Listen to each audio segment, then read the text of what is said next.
Hey guys, welcome back to 9180. I am here at the Carriage House, and you might be asking yourself, what is a carriage house and why would she choose to name her own home that? Well, before there were automobiles, there were horse-drawn carriages, and before there were garages to store your automobile in, there were barns to keep the horses in, and there were carriage houses to store your carriage in. And a carriage house was oftentimes more than just a fancy old-fashioned garage. There was usually some type of dwelling attached to it, either in the form of an apartment overhead or maybe even a house-type structure on the side of it.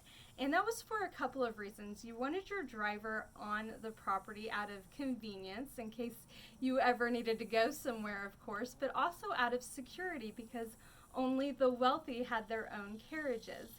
And the first time I ever saw this home, I noticed that the north wing, which is the main living part of the house, was to the right of the garage, and to the left of the garage there's a completely separate structure that appears to be its own dwelling space. And the first thought that came to my mind was carriage house.